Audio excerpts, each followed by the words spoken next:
안에서 사랑합니다. 오늘 우리가 읽은 이 말씀에 보면 지혜와 성령이 충만한 7사람을 뽑는 그런 모습을 보게 됩니다. 7사람. 뽑는 과정은 보니까 이제 4가지로 나오는 거예요. 교회의 사역의 일꾼은 이런 기준이 있어야 된다. 그 하나가 너희 가운데, 너희 가운데라면 이제 공교회에서 세례받고 신앙생활을 잘한 사람들 가운데입니다. 돈 많다고 지위 있다고 뭐 교회 금방 등록했다고 함부로 일꾼 세우는 게 아니라 너희 가운데 믿음이 충만한 사람, 그런 사람을 뽑는 게 첫째가 너희 가운데, 두 번째 칭찬을 듣는 그런 사람, 칭찬 듣는 사람. 오늘 기도도 그런 내용인데 칭찬 듣는 사람. 그리고 세 번째, 네 번째가 성령이 충만한 사람, 네 번째로 지혜가 충만한 사람. 교회의 일꾼은 이런 기준으로 뽑는다. 아마 초대교회 당시 교회도 이런 일꾼을 뽑았습니다.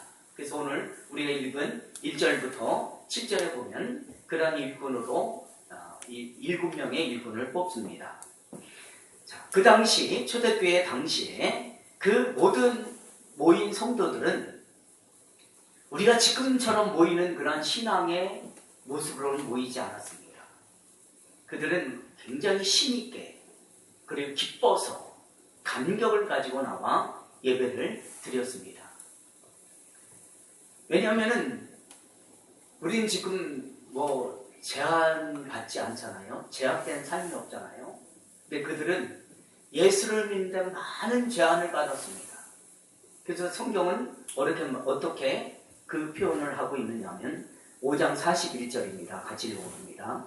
5장 41절 같이 읽습니다. 시작. 사도들은 그 이름을 위하여 능력받는 일에 합당한 자로 여기심을 기뻐하면서 공의 앞에 떠나니라. 능력받는 일을 합당하게 여기면서 이 신앙생활을 했다는 것은 100% 하나님에 대한 확신, 믿음, 예수 그리스도를 주로 고백하지 아니하면 이 모임을 가질 수 없었다는 겁니다. 사도 바울의 말을 듣는다면 사나 죽느나 내 목숨을 내놓고 신앙생활을 했다는 겁니다. 우리의 지금의 모임과 초대교회 모임을 한번 확인해 봐야 됩니다. 저들은 성령 충만한 역사를 받았습니다. 그걸로 끝나지 않았잖아요. 기적도 목격했고 그리고 직접 기적도 실현한 사람들입니다. 나사렛 예수 그리스도의 이름으로 안진뱅이를 일으키기도 하고, 복음을 전하다가 감옥에 잡혀갔는데 감옥 문이 열리지 않는 상태에서 나오는 그러한 기적도 경험한 사람들입니다. 초대교회 당시 사도들은 다 예수를 섬기던 그러한 제자들이었습니다. 그리고 그의 죽으심을 목도하고 그리고 부활과 승천을 본 사람들입니다. 베드로 같으면 그가 지나가는 그 그림자도 한번 덮어보려고 했던 그러한 위대한 그러한 신앙의 선배들도 있었고, 모인 사람 모두가 사도행전의 기록에 보면 기쁨이 충만했다. 날마다 모이기를 힘썼다. 찬송했다. 그리고 더 나아가 있는 것을 다 팔아 어떻게 해요? 유무상통한 그러한 삶을 살았다. 이렇게 말합니다. 자, 이렇게 이 정도로 끝나면 이제 초대교회는 완전한 교회구나 이렇게 생각하는데 이 세상에서의 교회는 그렇지 않다는 거예요. 오늘 6장에 딱 들어오면 1절이 그렇게 시작하잖아요. 그때에 제자가 더 많아졌는데 헬라파 유대인들이 자기의 가부들이 매일의 구제에 빠짐으로 히브리파 사람을 원망하여, 구제 받는 일에 헬라파 유대인들이 그 대우를 못 받으니까 분쟁이 일어났다는 겁니다. 분쟁이 일어났다. 참 이상하죠, 그죠? 우리보다 더, 예?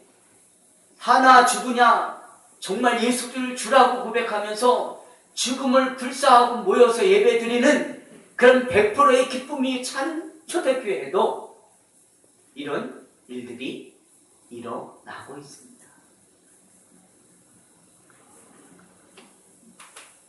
유대인들은 기본적으로 고아와 가부를 잘 대해주는 그러한 율법의 그 어떤 말씀들을 잘 지키고 있었습니다.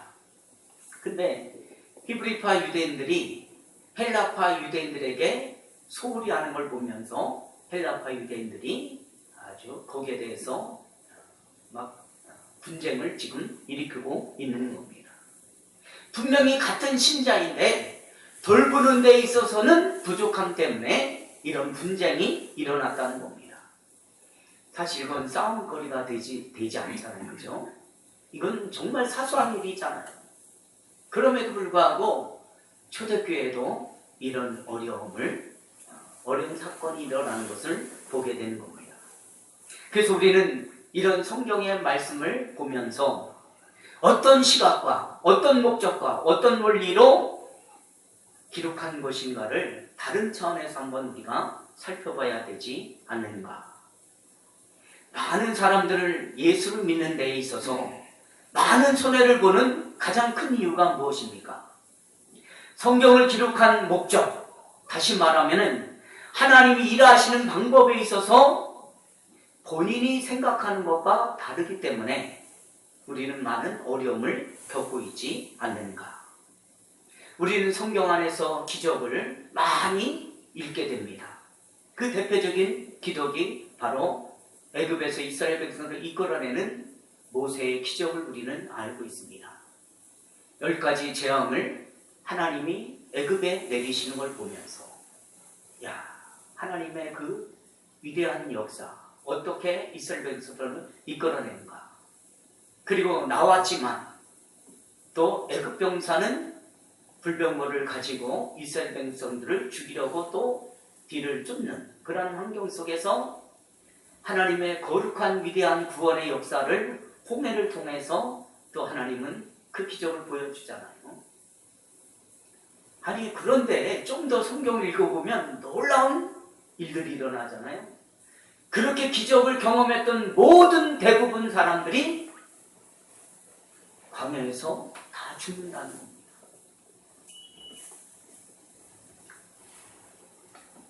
아니 그럼 이제 우리는 대충 이런 생각을 할 수 있지 않습니까? 아니 그럴 거면 왜 꺼내셨을까? 왜 애굽에서 왜 광야로 내보내시고 가나안 약속을 하시면서 왜 광야에서 다 죽게 하시는가? 한 걸음 더 들어가서 생각해 보면 아니 애굽에서 꺼내줄 수 있는 그 하나님이 차라리 애굽에서 종으로 살지 않게끔 하시지 왜 그렇게 하셨을까? 우리가 잘 아는 대로 하나님이 약속하잖아요. 아브라함에게, 이삭에게, 야곱에게 하는 약속이 뭡니까?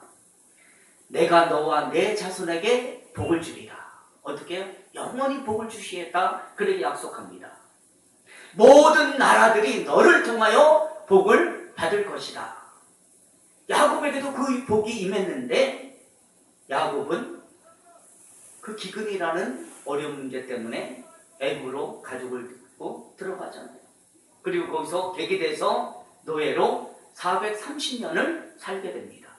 그리고 하나님이 기가 막힌 지혜와 기적과 그리고 간섭으로 인하여 홍해를 가르시고 10가지 재앙을 내려 바로로부터 탈출을 하게끔 하시잖아요. 어떻게 생각하면 우리가 이해할 수 없습니다. 그렇죠? 하나님이 하신 일은 이것도 아니고 저것도 아닌 것 같은데 분명히 하나님은 역사하십니다. 하나님은 말씀하시고 그 뜻을 이루어 가시는데 우리의 생각과 전혀 다르게 일하신다는 겁니다. 그 일하심이 그때 당시 이스라엘 백성들에게만 그렇게 하시는 것이 아니라 오늘 우리에게도 동일하지 않습니까? 우리 신앙생활하는데 이런 문제 때문에 우리는 굉장히 어려움을 겪고 있지 않는가. 우리가 필요할 때는 하나님 절대 기적 주지 않습니다. 그렇지 않습니까? 예를 든다면 내 자녀 이번만큼은 수능시험에 꼭 합격시켜 주세요. 내 남편 사업 그렇게 어려운데 이번만큼은 회생시켜 주세요 하는 그런 기적. 근데 여러분 열심히 하려면은 되지 않습니다. 그렇죠? 부모님은 자녀 그 수능시험에 합격해달라고 그렇게 새벽마다 기도하고 시간 나는 대로 기도하는데 자녀는 우리 엄마가 기도했으니까 나는 합격할 수 있어. 이렇게 신앙생활을 생각하고 있는지 모릅니다. 여러분 한국에서의 그 입시는요 명확합니다. 정확합니다. 그리고 분명히 말한다면 공평합니다. 공평합니다.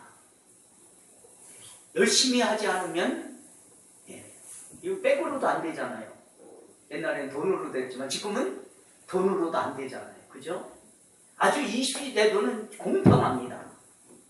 그런데 어찌 믿는 사람들이 기도라는 그런 무기를 가지고 하나님을 협박할 수 있습니까? 그건 있을 수 없는 겁니다. 어떤 사람은 그런 얘기를 하더라고요. 커닝하는 것도 실력이다 이렇게 말합니다. 글쎄 그 실력인지 아닌지 모르지만 그러나 공평하잖아요.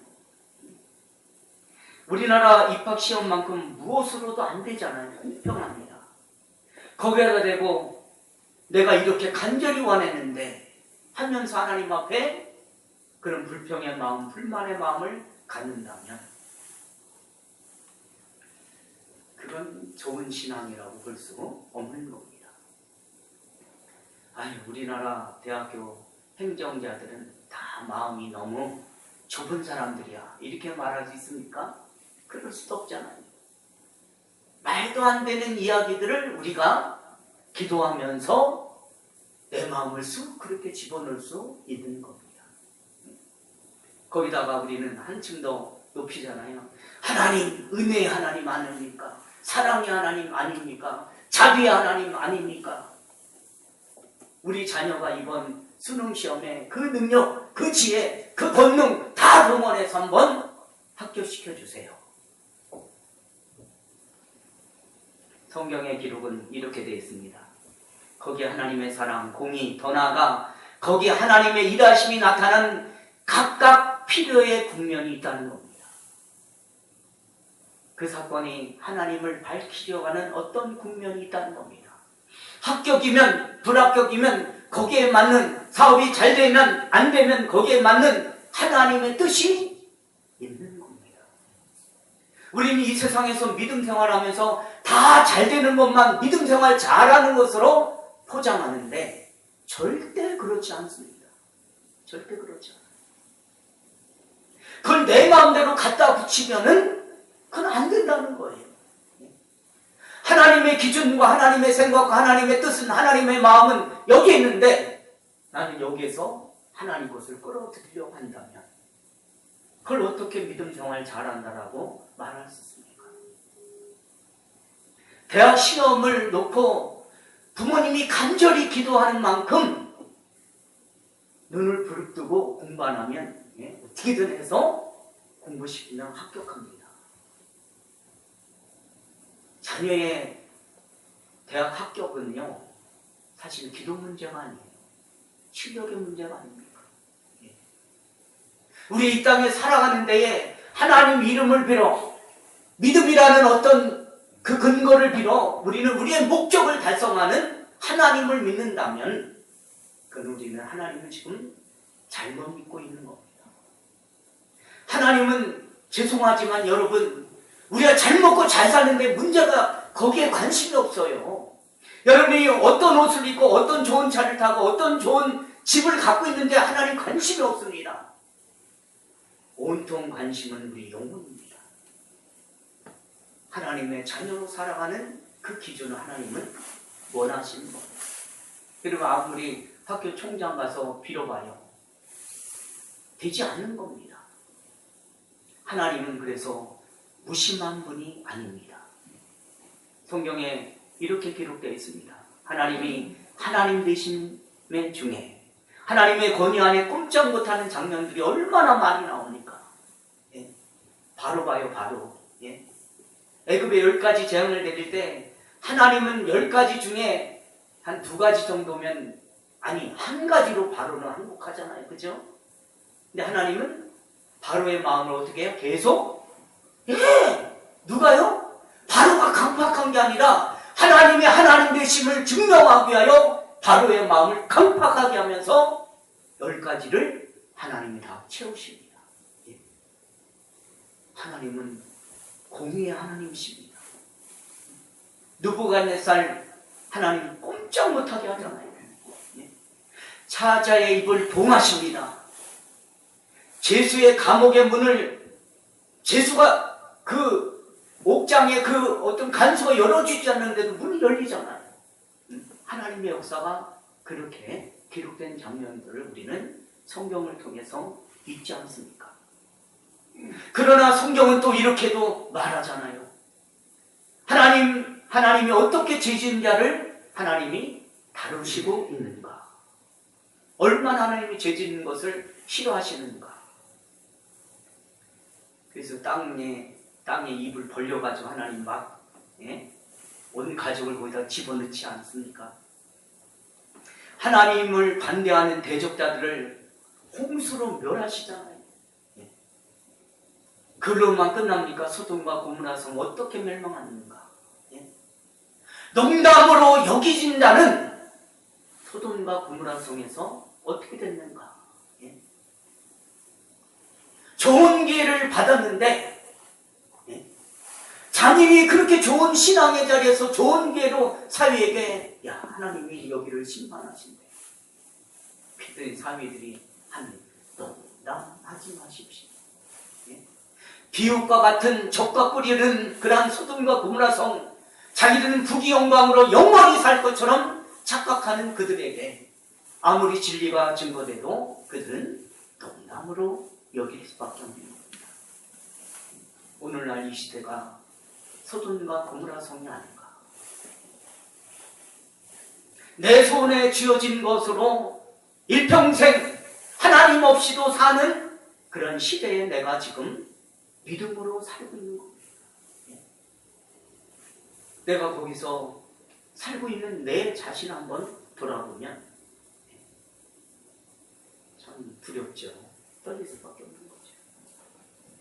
하나님께 돌릴 영광을 자기 개인의 자랑과 영광을 취하다가 죽는 헤롯 왕을 우리는 성경을 통해서 보지 않습니까? 사도행전 앞장으로 가면 아나니아 삽비라 사건도 보잖아요. 내가 소유한 것이 전에도 내 것이 아니었고 한후에도 내 것이 아닌데,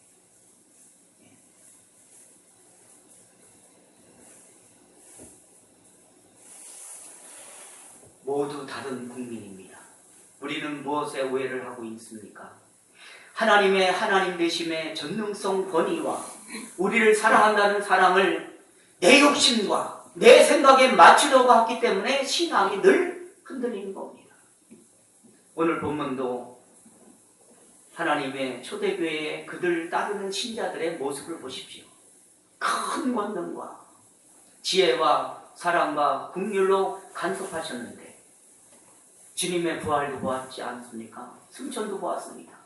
성령님의 강림을 그들은 직접 체험한 사람들이지만 그들의 수준은 이 정도밖에 안 된다는 겁니다. 많은 신자들이 처음에 교회 와서 이것 때문에 많이 당황합니다. 난 적어도 교회 가면은 다 천사들만 있는 줄 알았어. 옆에 있는 분들 다 천사 아닙니까? 그죠? 우리는 천사로 알았어. 교회 가면 나는 싸움 안 하는 줄 알았어. 목사들이 싸움 할까요? 안 할까요? 네? 노예 때 가보면 가관이 아니죠. 소개 때 가보세요. 가봤나?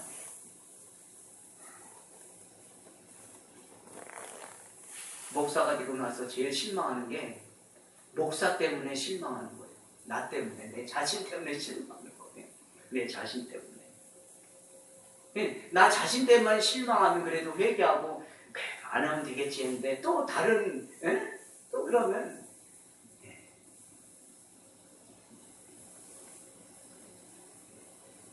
다 예수 믿으면 다 사랑이 많은 줄 알았어요. 근데 와보니까 그렇지 않는 거. 여러분, 하나님이 능력이 없어서 그렇습니까? 하나님이 부족해서 그렇습니까? 하나님의 사랑을 입은 우리들이 부족하기 때문에, 우리가 연합했기 때문에 그렇지 않습니까? 네. 하나님이 우리의 부족함에도 불구하고 그의 사랑을 유보하신 적이 한 번도 없습니다. 그게 성경의 기록이잖아요. 누구까지 구했냐? 바로 나 같은 사람도 구했다. 이 고백이 바로 사도 바울의 고백이 아닙니까? 성경 한 구절을 봅니다.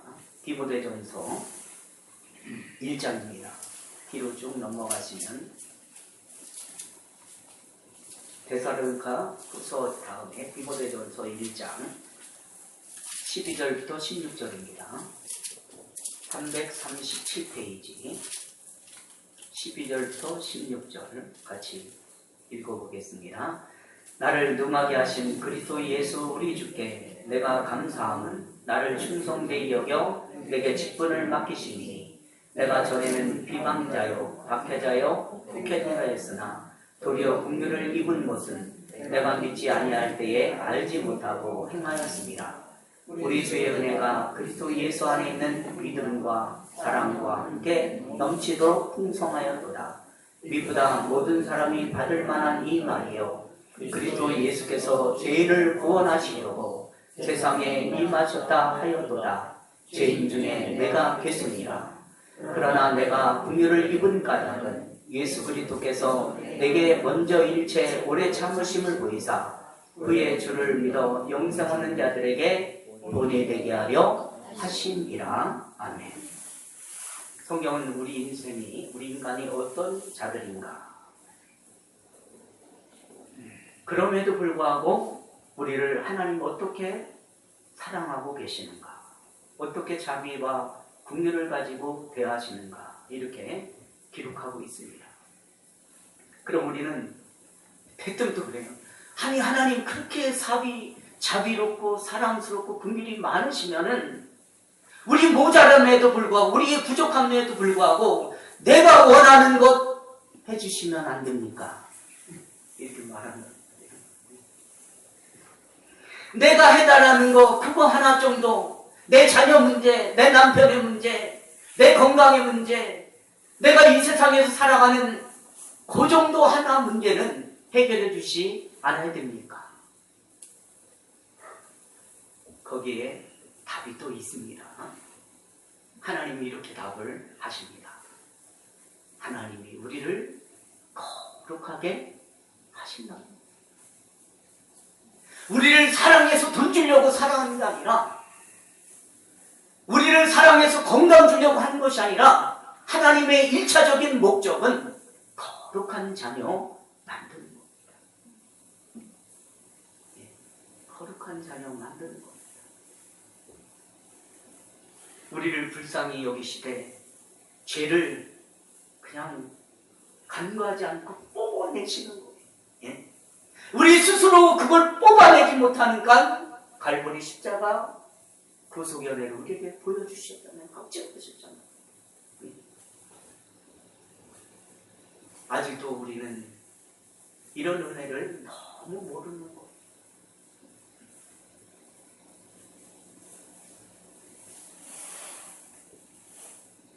영원한 판결의 길에 갈 수밖에 없는 우리에게 그런 은혜의 길을 하나님이 제시하시는데, 그 은혜의 자리에 우리를 불러주시는데 우리는 자꾸 부름마다 와서 주세요, 주세요, 주세요, 주세요.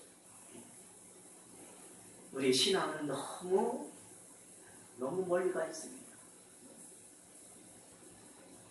하나님은 우리에게 우리가 욕심내는 대로 다 주시겠다라고 성경은 그렇게 기록하고 있지 않습니다. 근데 우리는 자꾸 바꾸어서 생각하지 않습니까?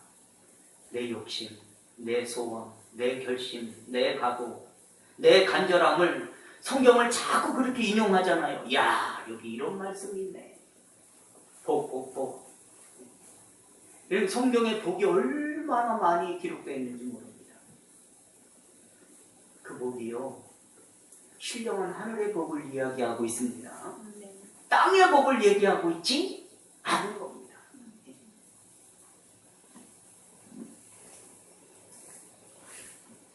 자꾸 내 소원, 내 간절함, 하나님이 뭘 원하시고 기뻐하시는 거에는 관심이 없고 오직 온통 이방 종교의 신앙생활처럼 우리도 그렇게 하고 있는 거예요. 이 세상을 창조하신 하나님이 당연히 나에게 좋은 거 주시겠지. 예, 좋은 거 주시죠. 너무 귀한 거 주시죠.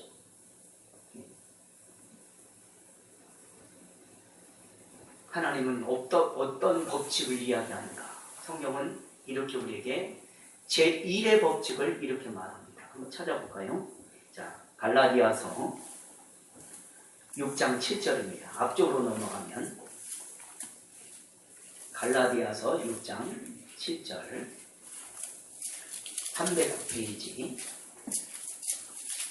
갈라디아서 하나님의 제1의 법칙이 있습니다. 갈라디아서 6장 7절 309페이지 신약성경 같이 읽어봅니다. 스스로 속이지 말라. 하나님은 업신여김을 받지 아니하시나니 사람이 무엇으로 심든지 그대로 거두리라. 제1의 법칙은 여러분이 심는 대로 거둡니다. 좋은 걸 심으면 좋은 것을 얻고 나쁜 것을 심으면 나쁜 걸 얻습니다. 자, 근데 하나님은 이 제1 원칙을 주시지만 이것도 무시한 적이 있어요. 어느 때입니까?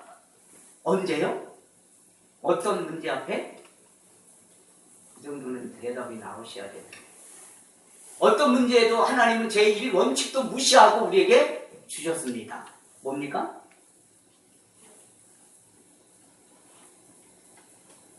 원구 주셨잖아요. 여러분, 심는 대로 거둔다고 말했는데 우리가 뭘 심어서, 뭔 조건이 있어, 뭔 자격이 있어서 우리를 구원하셨습니까? 제1 이 원칙을 가지고 있는 하나님조차도 우리를 구원하는 데는 그것까지 심는 것도 우리의 자격도 기준도 없는데 무시하고 우리를 구원해 주셨습니다. 그리고 하나님은 우리를 목적을 향하여 끌어가십니다. 거룩한 자녀.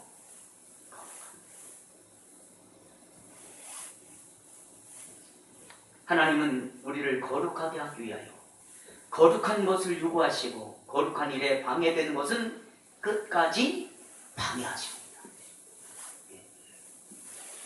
근데 우리는 그 방해를 자꾸 겸허하게 어떻게든 성취하려고 하는 그런 욕심 때문에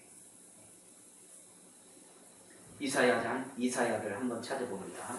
앞쪽으로 또 이사야 1장 2절부터 6절 보면 참 무서운 말씀이죠. 968페이지 968페이지 1장 이사야 1장 2절부터 6절입니다. 이사야 1장 2절부터 6절 같이 있습니다. 하늘이여 들으라. 땅이여 귀를 기울이라. 여호와께서 말씀하시기를 내가 자식을 양육하였거늘 그들이 나를 거역하였도다. 소는 그 임자를 알고 나귀는 그 주인의 부위를 알건만은 이스라엘은 알지 못하고 나의 백성을 깨닫지 못하는도다 하셨도다. 슬프다 범죄한 나라여 허물진 백성이요 행악의 종자여 행위가 부패한 자식이로다.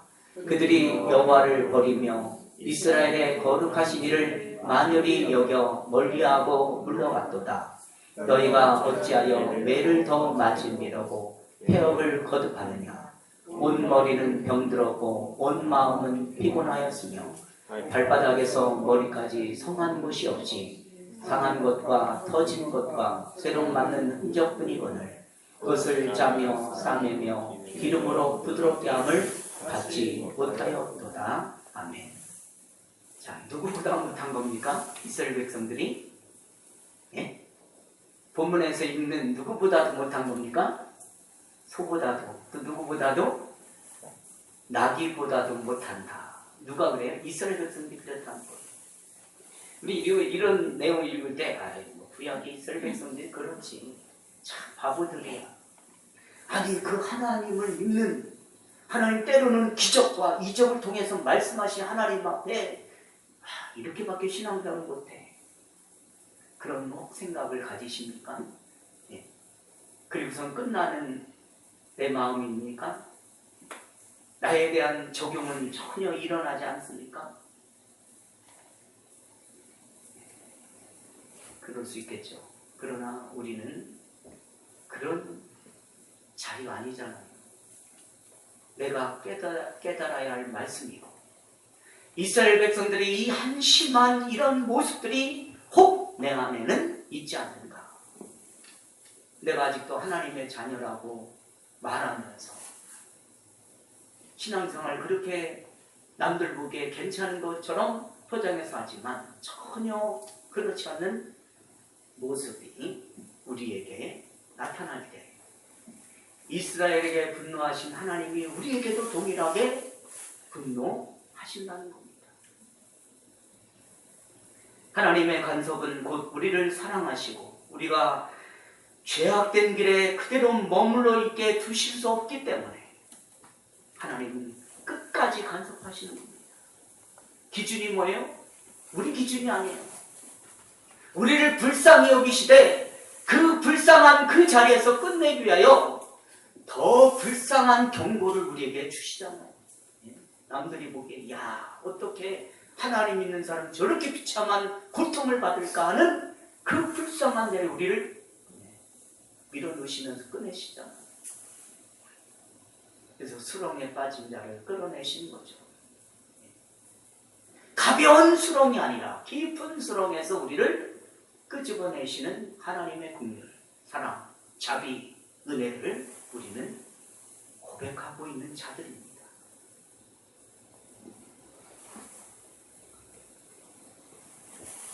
우리가 쫓아갔던 세상 헛된 길에 하나님 얼마나 우리를 다그치고 이끌어내셨는가 다 경험하지 않았습니까? 아무리 해도 우리의 근거가 세상에 있지 않다는 것을 하나님은 너무 명확히 우리 인생의 삶에 지금까지 역사하고 앞으로도 그렇게 역사하실 것을 얘기하시죠. 돈을 쫓아가던 세상 부귀를 쫓아가던 우리를 하나님 어떻게 해요? 말 안 듣니까요? 예? 하잖아요. 부모님 자식을 말 안 듣면 어떻게 해요? 그냥 가잖아요. 그냥 뒤에서 울면 지만 손해죠. 얼른 울면서 쫓아가잖아요. 그게 자녀잖아요. 그게 복된 자녀죠. 울면서 그 자리에 있으면 자기 손해죠. 그죠? 때로는 그렇게 강한 하나님 그렇게 우리를 거룩한 자녀로 우리를 세우기 위하여 그렇게 하나님이 하시는 겁니다. 여러분 아실 것이 없는데 이 자리에 나오신 분 아무도 없잖아요. 예? 우리는 늘 가난한 마음, 예? 심령이 가난한 자는 천국이 저희 것이라는 그 가난한 마음 때문에 이 자리에 와 계신 거 아닙니까? 예. 아직도 세상적인 가난함 때문에 하나님을 찾고 있는 중이면은 빨리 나가십시오. 빨리 그 주는 대로 가봐야 되겠죠. 그죠? 우리는 그거와 전혀 상관없는 은혜의 자리에 있다는 것을 늘 기억해야 됩니다. 우리는 끊임없이 그러고 있습니다. 하나님이 전능하시다면, 긍휼이 많으시다면, 자비하신 하나님이시라면 한 번만 저에게 그거, 이거, 저거 주세요. 그러니까 하나님 오늘 이사야를 통해서 너 그래서 맞이하냐 이렇게 말하는 겁니다. 예. 여기 있는 대로 발바닥부터 머리 종수리까지 성한 곳이 없다. 그럼에도 하나님 지적해주고 경고하고 훈련시키는데 아직도 그렇게 한다. 하나님이 너 좀 더 맞아야 되겠구나. 이 말씀이에요. 소는 그 임자를 아는데 나귀는 구유를 아는데 이 백성은 하나님 아버지의 백성된 자리로서의 그 자녀 역할을 못하고 있다는 것에 대한 하나님은 지금 분노를 표출하고 있는 겁니다.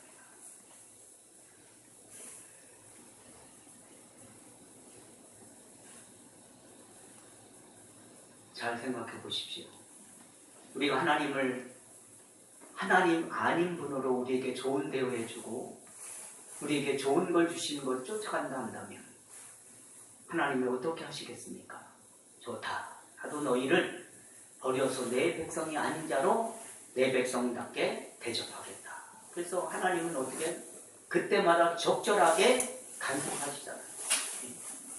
이방 나라가 침략을 하게 만들고 가을에 우리 식으로 말하는 가을에 추수하려고 다 드디어 하나님이 비도 주시고 햇볕도 주시고 우리가 열심히 땀 흘려서 이 모든 이제 논밭의 오곡백과를 다 거둬야지 하면서 다 이제 하루 이틀을 기다리고 있는데 블레셋 군대가 쳐들어오고 아몬 군대가 쳐들어와서 다 가져가 버려요. 누가 하시는 겁니까? 우리가 실력이 없어서가 아니에요. 물론 실력이 없는 거죠. 믿음의 실력이 없어서 그렇거든요. 하나님이 그렇게 하신다는 겁니다. 여러분 세상 사람들보다 우리가 더 사실 잘 살아야 되지 않습니까? 물론 그 잘 사는 기준이 물론 뭐 차등이 있겠지만 원래 우리가 하나님의 은혜를 입은 사람이니까 우리가 더 당당하게 살아야 되는데 근데 왜 그렇게 못 삽니까? 하나님은 뭐 네로처럼 뭐 히틀러처럼 뭐 김정은처럼 늘 방해하고 우리가 고통받는 걸 하나님이 좋아하시겠습니까? 그런 분이십니까? 그렇지 않잖아요. 하나님 우리에게 복 주시기를 너무 기뻐하시는 분입니다. 왜 그런데 우리가 이렇게 됐습니까? 그것은 한 가지 결론에 다다를 수밖에 없는 겁니다. 우리의 신앙이 부족하기 때문에. 신약은 그래서 이렇게 말하잖아요. 공중에 나는 새를 보라. 여러분 새 우는 거 보셨어요? 제가 보기에는 새 우는 거 한 번도 잘 못 본 것 같아요. 공중에 나는 새를 보라. 백합화 들녘에 핀 백합화를 보라. 오늘 있다가 내일 아궁이에 던져진 그 들풀도 누가 입히십니까? 하나님이 입히시는데. 그리고 다음 그 단어가 중요하잖아요. 뭡니까? 그렇죠. 하물며. 하물며. 우리가 이 땅에서 고난받고 고통받고 환난받을 때에도 하나님은 하물며 우리에게 복 주시기를 기뻐하시는 하나님이신데 믿음이 적은 자들아. 하물며 너희가 뭐냐? 믿음이 적은 자들아. 누가 먹이십니까? 누가 입히십니까? 새들을 누가 먹이시고 입히십니까? 창조주 하나님입니다. 창조주 하나님. 새들에게는 창조주 하나님, 백합화에게는 창조주 하나님이시지만 그 창조주 하나님 우리는 어떤 분이십니까? 아버지시라는 거예요. 천국께서 아버지께서 우리에게 하물며 좋은 것을 주시지 않겠느냐. 너희가 보냐. 지금 하나님이 얼마나 화를 내시고 계시는가. 원래 저주하고 매맞고 그들을 고통으로 집어넣어야 되는데도 불구하고 하나님은 어떻게 해요? 하물며 너희가 보냐 하면서 사랑을 이야기하고 있다는 겁니다. 왜요? 하나님은 사랑의 하나님이기 때문에. 왜요? 하나님은 공의의 하나님이시기 때문에. 왜요? 우리를 위하시기 때문에. 이것이 성경에 기록된 전부인 겁니다. 우리를 위하여. 내가 너희를 사랑했는데 너희가 내 말을 듣지 않고 다른 길을 가는구나. 아니, 비를 누가 주시는 겁니까 도대체? 예? 햇볕을 누가 주는 겁니까? 예? 바알이 주는 겁니까? 그렇지 않잖아요. 도대체가 참 하나님 믿는 사람들인지 아닌지 도대체 이해가 안 되는 그런 세상의 모습들. 어린아이 때부터 그 교육시켜요. 얘야, 저 하늘 누가 만들었니? 그랬더니 하나님 만들었어요. 3살, 4살 배기 애들의 입에서. 여러분 죄송하지만 여러분 자손이 있다면, 여러분 손자, 손녀가 있다면 한번 물어보세요. 부모님 있으면 좀 부끄러운가 그때 물어보지 말고 데리고 나와서, 야, 해와 달, 별 누가 만들었는지 아니? 그럴 때 그 입에서, 손자, 손녀 입에서 3살밖에 안 되는데, 4살밖에 안 되는데 하나님이 만들었어요. 이 정도로 고백 못 받으시면은 심각한 날이 있는 겁니다. 우리는 정말 심각한 날이 있는 겁니다.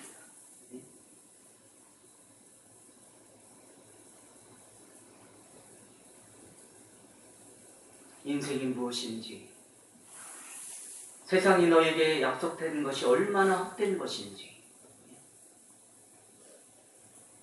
우리 팔이 하나 없어서 천국 가는 게 낫지 우리가 성에서 지옥 가는 게 낫겠습니까? 그게 하나님의 마음인데, 아직도 우리가 안 풀리는 문제 있다고 하나님 앞에 아우성 친다면은 아직도 우리는 하나님과 너무 거리가 멀리 있지 않은가. 하나님 우리를 거룩하게 하십니다.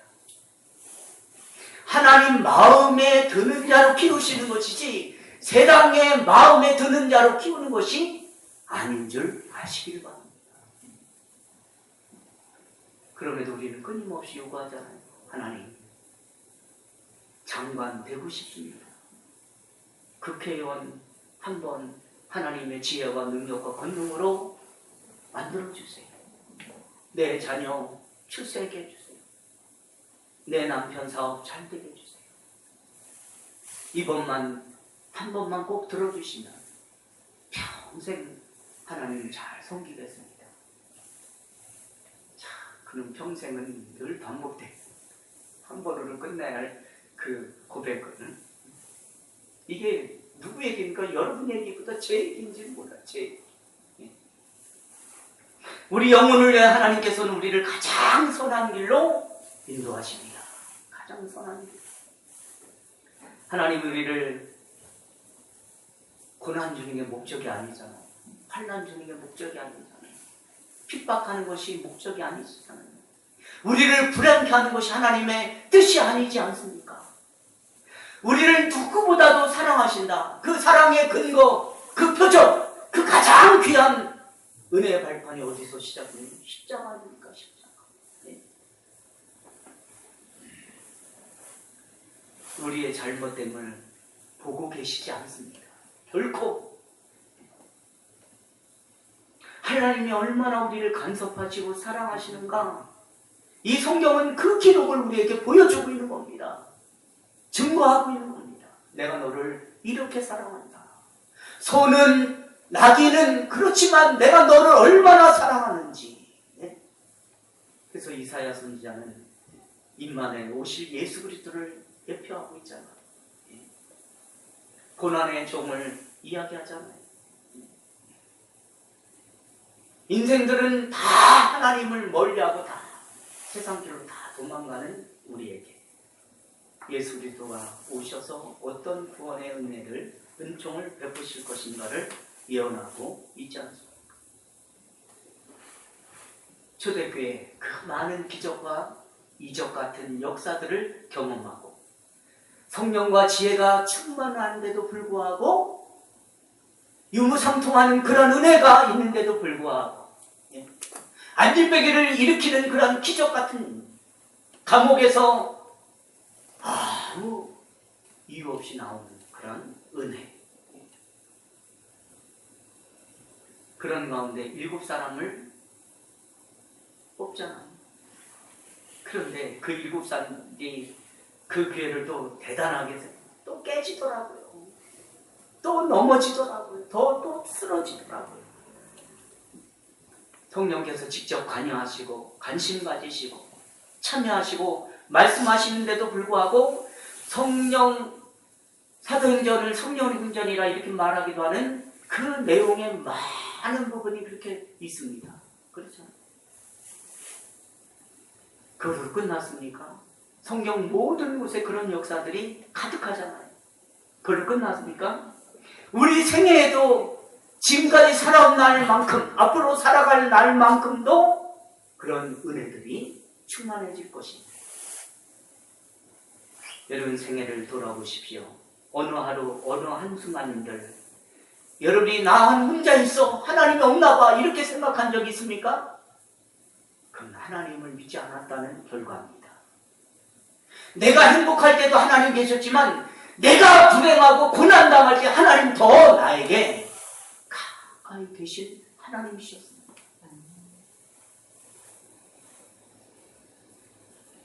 그래서 성경이 이렇게 말하잖아요. 하나님을 사랑하는 자, 곧 그 뜻대로 부르심을 입은 자들에게는 모든 것이 협력하여 선을 이루느니라. 선을 이룬다는 것은 고난 속에서도 선을 이루시고 행복 속에서도 선을 이루시고 모든 환경과 조건 속에서 하나님은 선하게 우리의 삶을 이끌도해 가신다는 겁니다. 돌이켜보십시오. 야, 내가 그때 좋았을 뻔했던 거. 또 반대로 야, 그건 내가 실패하지 않았다면. 나중에 지나보면 우리에게 유익된 게 거의 다잖아요. 그죠? 좋은 것이 하루 순간에 없어지고, 예? 그게 얼마나 우리에게 유익이 되었습니까? 예. 근데 그 불행했던, 그 고난에 있었던 그 자리가 나중에 보니까, 야, 이게 의미였구나. 예? 모든 것이 합력하여 선을 이룬다. 누구나 참된 신자의 고백의 증거들이 아닙니까? 하나님이 우리를 인도하시고 간섭하시는 일 중에 우리가 불만스러운 거 있습니까? 후회스러운 일이 있습니까? 이제는 오늘 이 시간 우리는 그렇게 하나님은 우리의 불만도 우리의 후회도 하나님 선하게 역사하신 분이시구나. 아직도 이런 후회가 있다면 많이 돌이키십시오. 돌이키는 자가 복된 자입니다. 그리고 돌이키고 회개하고 하나님의 은혜를 다시 고백하는 자가 정말 복된 자인 겁니다. 자, 이제 마무리합니다. 여러분 인생을 가장 복되고 가장 살찌게 하는 방법이 무엇입니까? 신자답게 사는 겁니다. 오늘 본문은 그래요. 성령과 지혜가 충만한 사람, 우리 가운데 내가 먼저 그 자리에, 그래서 누구나 나를 통해서 칭찬받는 사람. 오늘 대표 기도 가운데 그런 내용들이 줄줄이 우리에게 고백으로 담지 않았습니까? 우리 교회에 드나드는 사람, 우리를 통해서 다른 사람 볼 때, 야, 주 안에게 성도는 다르다. 그래서 7사람, 7이면 기독교에서 말하는 숫자는 그 뭡니까? 완전하다, 완전수. 그런 은혜가 우리 주 안의 교회 성도들 남은 삶에 그런 은혜가 가득하기를 주님의 이름으로 부탁드립니다. 하나님